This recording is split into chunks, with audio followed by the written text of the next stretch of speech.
Hey, how you doing? Got some scattered thoughts for you.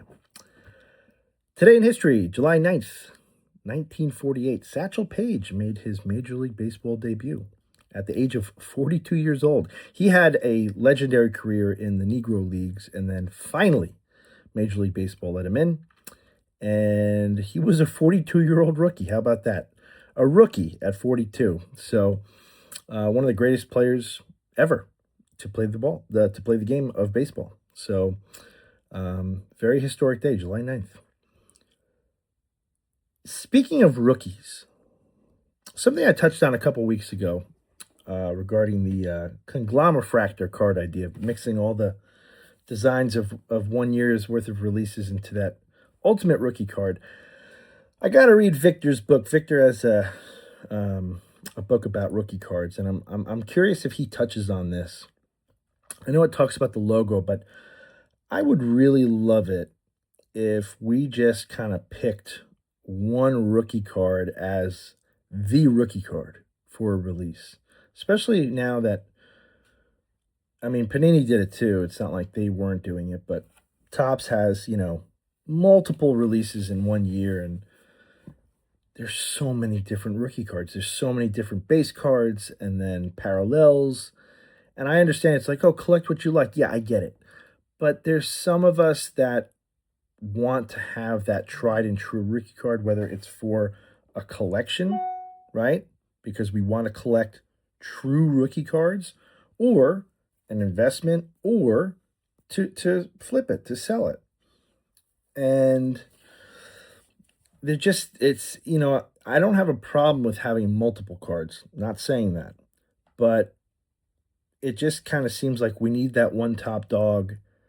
And is it going to be the high end release one? Is it, like which one is it that is produced enough that it's attainable?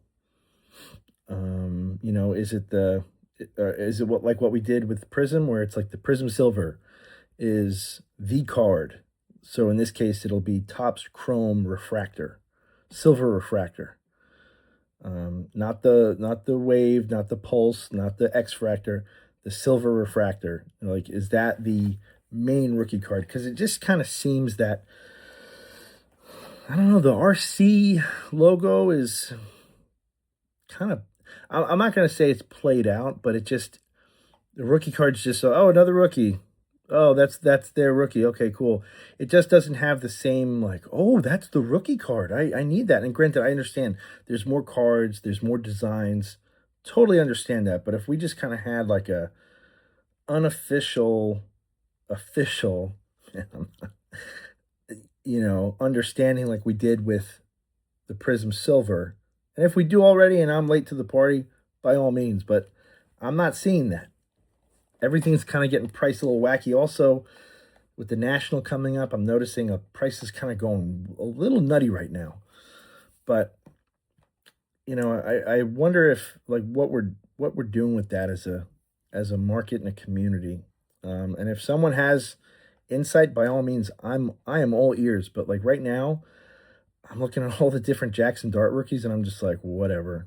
I got my Panini rookies, and I'm looking at a couple Topps ones, and I'm like, okay, like there's a lot going on here. So, but for instance, the Panini ones I have Panini Silver, the Prism Silver, Mosaic Silver, and the Mosaic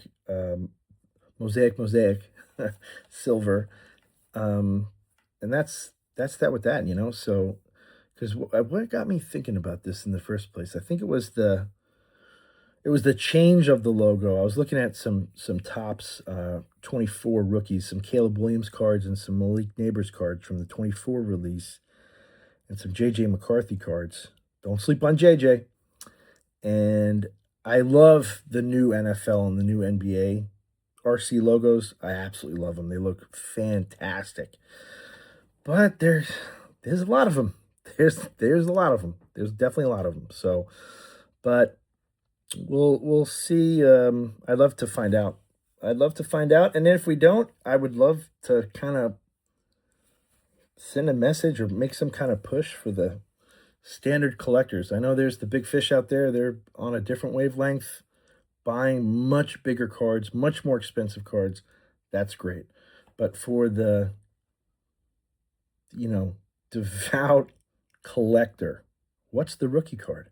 I know Eric would know those back pages. I think he's a flagship paper guy, right? Like that's the rookie card, like their first card that has the RC logo, you know, and technically that's paper, right? That wouldn't be chromium. Chromium we don't get. But for football in 2025, the first football print from Topps was chromium. So, the 26 class, their first print is going to be, well, then is it Topps now? Is it Topps now? Or is it going to be, Topps 26 Series 1? That's another thing. To throw in the instant, the Topps Now Panini Instant cards. That are those the first rookie? We don't know. Well, I think we do. I don't look at Topps Now cards as the real rookie. It's the release. It's the release. But is it the paper release or the chromium release? I would love to know at this point. And if it's one of those things where it's subjective and it just kind of go with the flow of the market, okay, so be it. But if there was like some type of like, collector purist, that was like, no, it's this one, but then there's another purist that comes out of the woodwork and says, no, it's chromium paper. I don't know. We would have to see. But for now, to me, the rookie card logo it feels cheap. It doesn't feel, there's a lot of them. Just my opinion, obviously. So, but yeah, that's that on that in terms of rookies and when the first ones start. Some big news today, or rather July 9th today. Yesterday, July 8th, Topps made the announcement. I did a little video on it earlier about taking the seals off of NBA update mega boxes, shipping the boxes without the seal so that resellers would not be interested in buying them. So regular collectors could buy them. They wouldn't be flippable. That's out for debate. We'll see what happens with that. There were a couple people pissed off about it.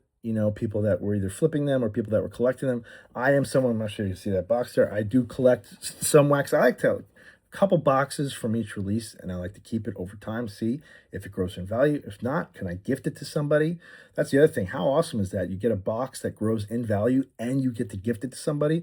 That's huge. It's kind of a shitty thing to do because then they're like, do I open it? Do I keep it? I feel bad if I open it. No, it's yours. You do what you want with it.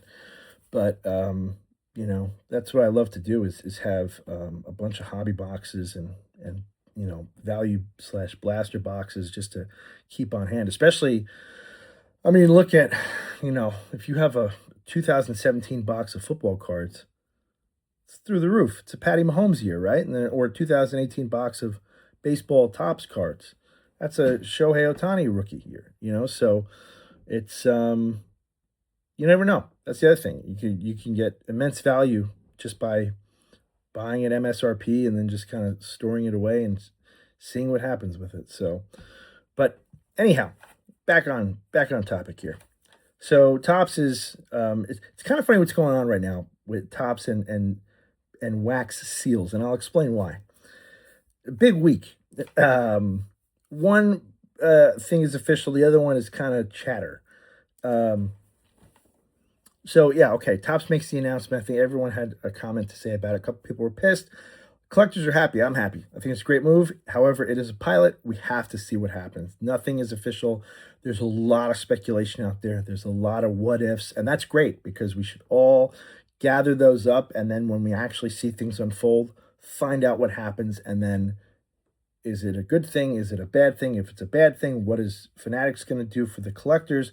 If it's a great thing, how can we move forward stronger with this? And how can we grow with this good outcome? That's what we need to do. So that's the no seal. And now with another seal issue or piece of news, the Rapper Redemption Program apparently at the National, the the NSCC in Rosemont, Illinois, aka Chicago, National Sports Card Convention in end of July. The Rapper Redemption Program is getting shelved. They are not going to be running it this year. And for those who are not familiar with the Rapper Redemption Program, it's pretty simple. You buy a box of a hobby box at the show from an approved vendor. They give you a receipt. You bring the box, or a sticker would go on it, and then you bring that hobby box, that Topps hobby box, to the Topps booth. They watch you open it, and then by taking the seal off, you would then receive a complimentary pack of cards. And it was like kind of like a similar to like the Panini Sparkle packs, if you're familiar with those. And these were, every year had different things, and they were different, redemptions, and you could get different kinds of cards, different sports, all that stuff. And then different hobby boxes yielded different rewards. Anyway, this year they're not doing that. And it's pretty interesting because the question Topps must be asking themselves, they're being very Shakespearean this week. It's to seal or not to seal. That is the question. And I'm curious what is going to, if the Rapper Redemption Program getting canned is the answer, is in fact true. There's no confirmation. Usually you probably find out closer to the show. I'm going to guess if there really was official to the customers, because I heard that it went out to the vendors. But for the customers to hear it officially, it's probably not going to happen until like a week before the show. Just a guess. But to seal or not to seal, with them saying, okay, no more, no, we're going to try no seals on the mega boxes for the NBA cards, that screws the resellers, and that allows them to control the price somewhat on the secondary market. Again, we don't know what's going to happen. They could still be all bought out by resellers, and the resellers just say, F you, we're going to resell it anyway, and structure their own market with it. But still, there's a party affected. Resellers, no one really cares. Wax collectors, they get dinged, small percentage. It is what it is. Small percentage of people. So, but it's the resellers that get hurt with that, right? And I don't think a lot of people have sympathy for those people, especially collectors, because the resellers are the ones that have been driving the price to the moon on the secondary market for sealed wax. They've been doing it for a very long time, especially during the pandemic. But now they're the ones that are getting screwed here. And then you move over to the Rapper. Now, this is more important. The Rapper Redemption Program.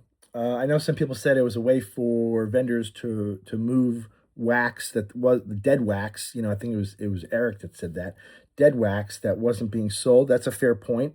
But it was a way to move wax nonetheless, which is always helpful for a business, especially hobby boxes. Trust me, I know what it's like to be sitting on a lot of hobby boxes as a store owner, and it is not fun, especially when you bought them at full price or markup. Anyhow, so what ends up happening with that, with the Rapper Redemption Program getting shelved, potentially, what happens to the vendors that were kind of banking on that, right? Those sellers. Now, if Topps is going to replace the Rapper Redemption Program with their own like Fanatics packs that people can just buy at the corporate ass booth that I heard, that is, there's no soul at the Topps booth anymore, from what I've heard. I've never been to the National, but from what I've heard, it's cold and corporate and sterile, which is a bummer, because Topps is, do you think Topps, it's as old as time itself in terms of American pastimes, and kind of drifting away from that, where it's more corporatized, and it is what it is. But to not miss the point here, I kind of feel bad for those sellers that were banking on moving the wax here, because when you're a business owner, when you get into a rhythm, especially when you're in the sports card business, shows and events are a huge part of your selling. It's a huge part of how you make your money and move your inventory.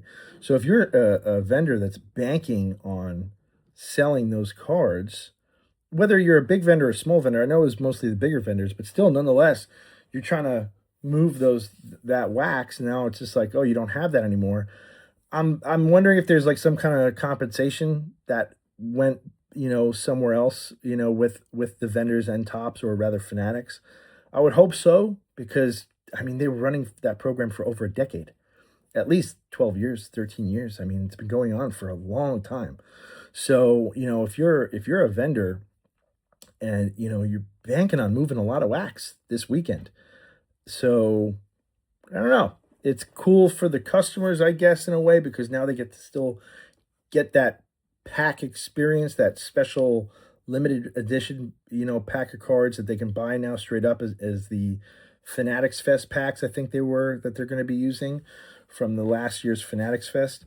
So we'll see, but none. It's just funny that now, like in 1 week, Topps news has come out regarding Topps, where it's like, yeah, we're removing the seals from the sealed program that we had, the wrap redemption gone, and we're also removing the seals from the boxes. It's like, whoa, that's a lot of seal talk here, a lot of unsealed wax talk here. So we'll see what happens with both situations. So yeah, that was the box talk and the sealed wax talk, which is probably going to last another week of conversation. I think, was it in 2 days is when the actual sale happens online.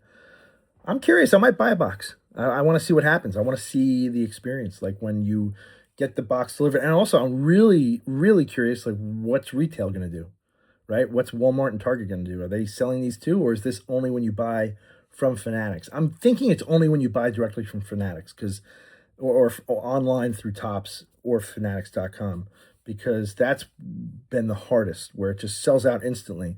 Or at least when you're going to the brick and mortar retail stores, or even their online stores, it's been a lot easier to be able to secure a box or two.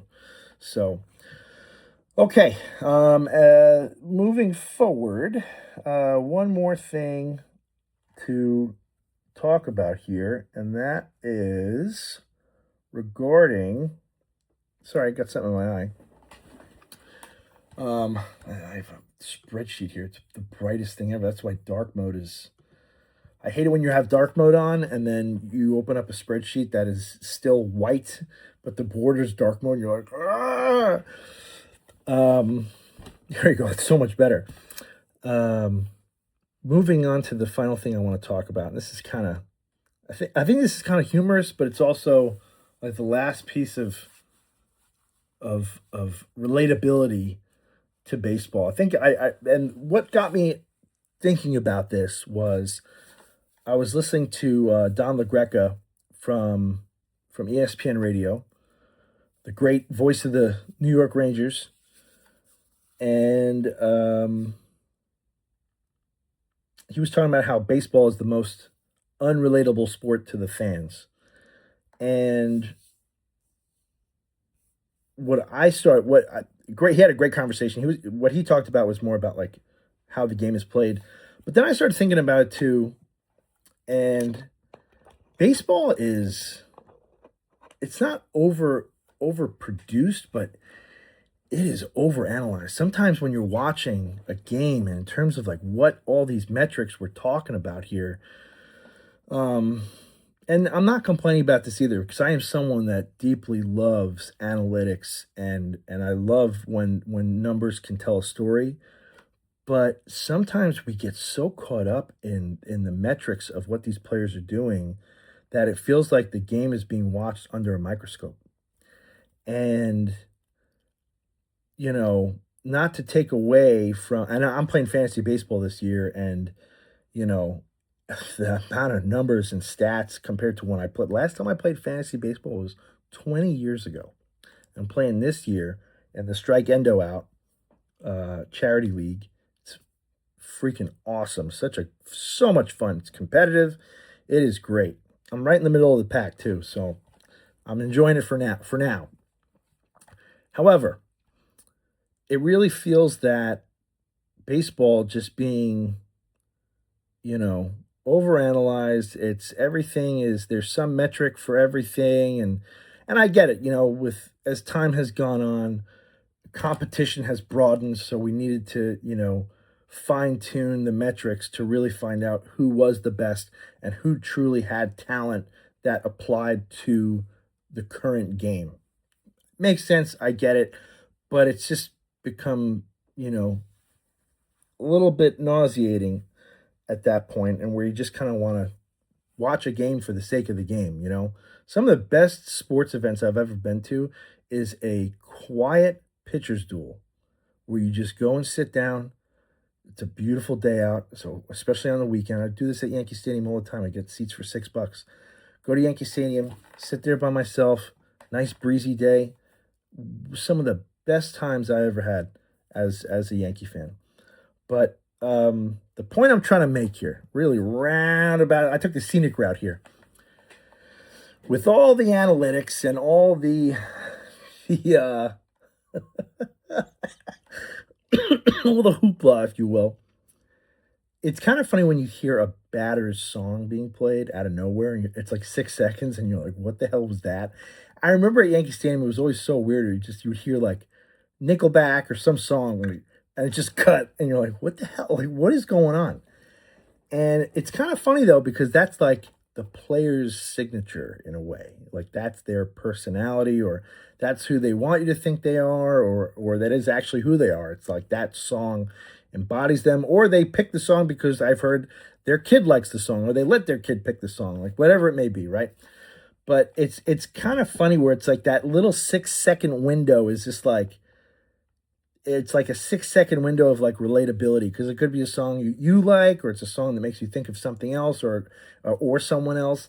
And it's just, it's funny how that is, still part of the game when you have all of this crazy analytical, viewing and stat grabbing, and it's really funny. It's kind of sticks out like a sore thumb, but in like a real cute or ironic way that it can't go. Like it's been part of the game for so long now that it can't leave, right?